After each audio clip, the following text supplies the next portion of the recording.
Yon, magandang hapon po sa inyong lahat mga kababayan. Ngayon po ay araw ng Biyernes, ika-8 ng buwan ng Nobyembre, taong 2024. Magandang hapon po sa inyong lahat. Okay, sandali lang po ito mga kababayan. Balitang Maynila. Okay. Ito mga kababayan, papakita ko sa inyo ay kuha po sa interview ng bilyonaryo dito po kay Mayor Hani Lacuna at maging kay Congressman Valeriano. Okay, gusto ko lang liwanagin sa lahat na mas maganda po kasing marinig natin sa mga taong involved yung mga issue. Hindi po yung chismis lang po sa social media kasi election po ngayon mga kababayan. Nalapit na pong eleksyon dyan po sa lungsod ng Maynila. Lalong-lalo na sa pagka-mayor, napakainit po ng labanan. Matitindi po maglalaban-laban dyan. Unang-una, ang incumbent mayor ng lungsod ng Maynila, si Mayor Hani Lacuna. At yung dating mayor, tumatakbo rin po dyan. At yung isang congressman sa isang party list na medyo nagpapasiklab din dyan po sa lungsod ng Maynila. So maganda po ang labanan at mukhang magkakaroon ng mahigpitang laban. Kaya ang nangyayari, yung iba dyan, nagpapakalat po ng trolls at nagpapakalat po ng fake news dyan po sa social media. Kaya lagi pong paalala ni Mayor Hani Lacuna na wag po kayong basta-basta maniniwala sa mga lumalabas sa social media, lalong-lalo na sa Facebook at sa YouTube. Kaya mas maganda sa kanila natin marinig yung mga katotohanan, ano ba talaga ang nangyari. Kasi alam nyo mga kababayan, nung una okay naman sana eh. Sabi nung dating mayor ay wag niyong sisiraan si Ate Hani. Wag kayong magagalit. Pero ngayon, kabi-kabila na paninira. Lalong-lalo na yung mga troll niya at mga ilang vloggers din na yung mga vloggers mukhang hindi naman botante ng Maynila. Mukhang nakikisaw-saw lang. Pero ang totoo, yung mga vloggers na yan kasi mga DDS yan. At syempre may mga DDS na mga kasamaan sila na tumatakbo dyan sa lungsod ng Maynila. So na-penetrate na po ng mga DDS itong isang ticket na sana ay wag pagbigyan, wag nating hayaan na sakupin ng mga DDS ang lungsod ng Maynila. Yan, doon na lang sila sa Davao. Wag naman na sana, pati ba naman na Maynila, gusto pa nilang pasukin at kontrolin. Kaya, ito mga kababayan, isang pahayag ni Congressman Valeriano. Ano po ba yung history? Ano ba yung nangyari sa kanila? Kasi alam niyo sa totoo lang, ito magkakaibigan to magkakasama to Kaya nga Ascensa Manileño halos landslide po nangyari. Pero bigla kasing tumalikod, meron pong tumulikod at hindi po tumapad sa usapan, kaya nagkagulo-gulo po. Diyan sa lungsod ng Maynila, na kung sana tinupad niya ang pangako niya, di sana maganda pa rin sana takbo ng lungsod ng Maynila. Kaso nagkasiraan, nagka-traiduran, at nangyari, nagkaroon pa ng sabotahe. So, pakinggan natin si Congressman Valeriano mga kababayan dito sa interview. At tingnan natin, pakinggan natin, ano ba talaga ang totoo na nangyari dyan po sa lungsod ng Maynila. Ito po galing mismo sa mga bibig ng mga involved, hindi po sa chismis lang ha. Marami po kasi mga chismosa, mga marites, mga marisol na hindi naman talaga totoo sinasabi. Ito po, pakinggan ninyo ang katotohanan kung ano po ba talaga ang nangyari. Apo Church, of course. Anong significance ng Tondo Church? Sino ang patron Santo saint nila? Niño. Santo Niño. Okay, sige. I will visit that church someday. Opo. Parang hindi pa ako nakadalo yata ng Tondo Church. Okay, let's go to politics. Back to politics again. And we were discussing, Congressman Roland earlier, were you also part of the Thursday group? Yes. So kung nakikita mo rin si Yorme a lot every week then? Kaya Thursday yun kasi wala kami session hanggang Wednesday lang kami mga congressman. Mm-mm. So talagang sinadya namin Thursday para free kami mga congressman. Kasi at that time, parang feel niya, left out nga siya, wala siyang kaibigan, lahat ng umalis sa kanya. So even naman nung matalo siyang senador, Ganun din kami. ganun din naman kami sa kanya. So you've been there for him Through thick and thin, through thick would you and say? thin.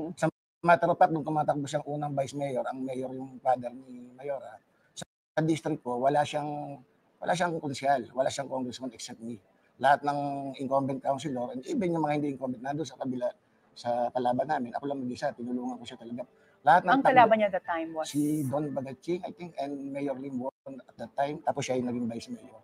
Mula noon, unang takbo niya as vice mayor, ako lang yung kakampi niya talaga sa district 2. Up to the time na tumatakbo siyang presidente. Sa matter of fact, tumatakbo siyang presidente, ang kalaban ko sa district namin ay comebacking congressman, 3-termer.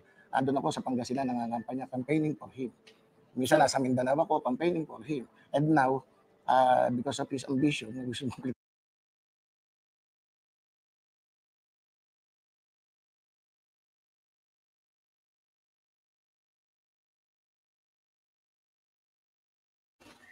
Ano nangyari ba tuminto? Hindi na lang guys ha, ba tuminto? Okay, nagdo-loading. Naku, mahina po ang aking internet. Sinasabi ni Valeriano mga kababayan, naku, ibig sabihin, close na close sila dati. Talagang tinulungan nila si Yorme. Mga kababayan, para doon sa kanyang mga tumakbo siya senator, nandyan nung natalo, nandyan pa rin ito mga kaibigan nila. Tumakbo siyang presidente, natalo, pero nandyan pa rin sila sa tabi ni Yorme. So talagang hindi nila iniwan itong kanilang kaibigan. Ano nangyari? Bakit huminto? lahat ng incumbent councilor, and even yung mga hindi incumbent nandun sa kabila. Roland, ano? Yeah. Original member po to. Ako, si Congressman Roland, Isko. Mayor Isko, Atong Asilo, and then my brother, who is now, tapos na siya, Bernie hindi siya, Bernie Ang, and Lisa Beltran ba yun? I think so. Opo. So, Congressman Roland, when Isko said that he will run for mayor in 2024, for 2025, 2024 niya sinabi, di ba? July din niya rin sinabi sa inyo, same time as Mayor Honey. Why did you decide to stay with Mayor Honey? Ako sabi ko nga, pag yung dalawang kapatid mo, hindi magkakasundo talaga mag-iwalay. Lumagay ka na lang sa tama eh. So I think that is the right decision kasi I thought na genuine yung concern niya noong 2022, natutulungan. Kasi Ascension Manila niya is a team. So, It's a family. We thought na yung concern niya sa Maynila, natulungan yung administrasyon, andun yun. Kaya nagulat kami nung biglang, sa matter of fact, mga June, pinakita ko sa iyo kanina yung text niya na nanghingi siya ng guarantee letter ko sa akin ng June 18. Then mga June 20, June 21, magkakaharap pa kami. At huwag kayong maniwala sa naririnig nyo, hindi tayo pwede maglaban-laban para tayo magkakapatid. Then, pag-iwalay namin ng dinner na yun, nandun sa isang lugar sa district ko. At bumalik ka na.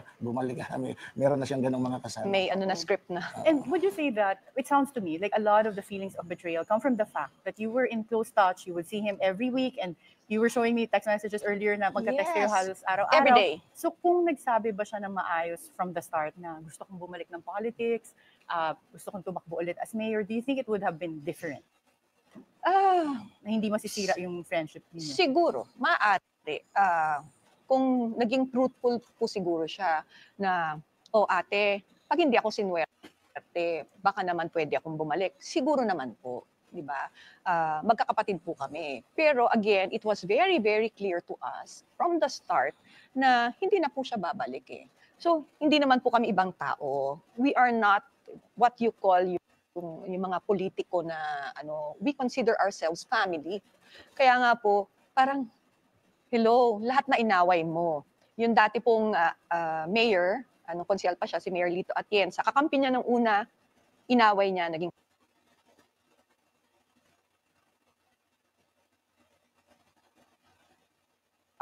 na mayor, inaway niya.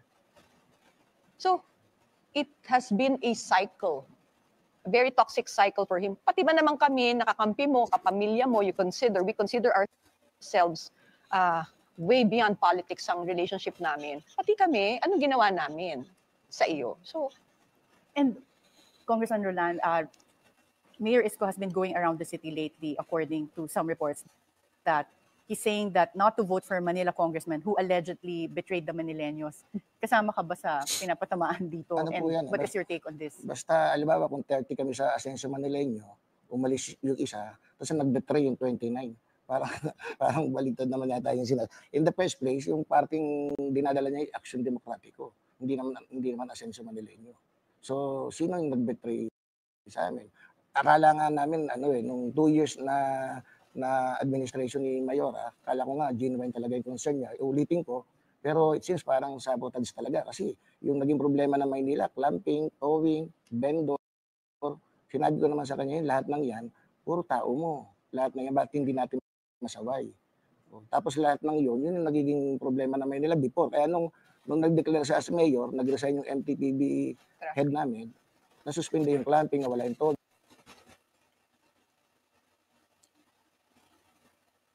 For suspicion? Oo, definitely. Sa 6 na congressman, 5 yung kay Mayora. Actually, yung isang congressman, labag na labag sa loob niya rin yun na nandun siya dahil alam naman niya yung tama eh. Benny Abante is a senior citizen, a pastor. Hindi naman siguro pupunta sa mali, di ba? Erwin Cheng, yung congressman ng District So 5. there is one congressman that joined. Because Yes, But because why did he join? Because they're in the same district. Actually, when I talked to him, sabi niya, ate, sabi niya, pasensya na, natatakot lang ako sa district ko. Pareho silang district eh. Natatakot ako sa district ko, alam mo naman si Yorme kung gumalaw. That's the exact word na sinabi niya sa akin. Alam mo naman kung paano gumalaw si Yorme, sisirain niya ako. But if not for that, you think he would have stayed with Yes. Cory? Because sabi niya sa akin, the last time I talked to him, sabi niya, alam mo naman ate, mahal na mahal kita. Kaya lang ipit na ipit talaga ako.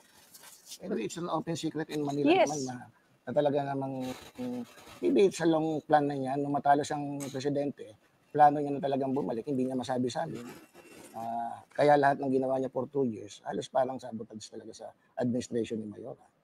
And unfortunately, we'll have to take another break. But this is interesting, so we'll continue to this. Okay, so yan mga kababayan, yung parte ng kanilang usapan. Grabe no mga kababayan.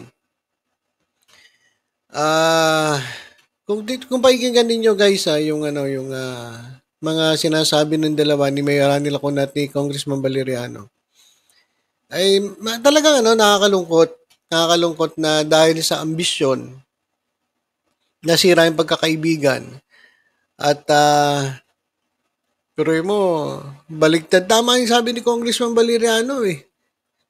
Paano nangyari na siya pa yung nag-traitor sa ibang congressman, sa isang grupo, isa nga lang ang lumipat na congressman dun sa kampo nung kabila eh. Tapos, kaya sabi niya, paano ako nag-traitor? Ang dami kong kasama. So, ang nag-traitor yung isa. Na nagsabi naman, kaya naman lumipat dun sa isang grupo kasi nga, napilitan. At mga kababayan, si Congressman Valeriano, alam niyo ba, yung kalaban niya, nilagyan pa siya ng kalaban talaga. Nilagyan pa siya ng kalaban. Hindi na lang basta tumakbo ng mayor, kinalaban si Mayor nila kung hindi lang yun. Lahat ng mga kaibigan niya na congressman, nilagyan niya ng kalaban.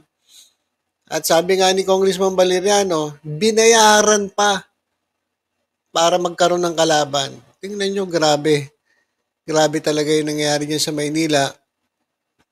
Kaya ako mga kababayan napapaisip eh. Hindi kaya merong amo to? Merong amo yung kalaban. Kasi kung tatakbo ka mayor, pwede ka naman tumakbo mayor eh.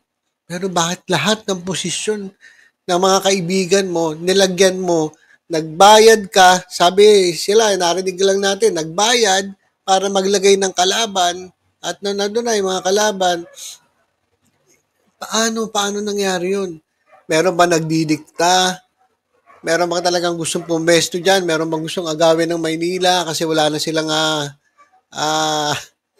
kapangyarihan doon sa kanilang lugar? Ganun ba yan? Nako, ayan. Mga kababayan, lalo-lalo na sa mga bata Maynila, mag-isip-isip kayo.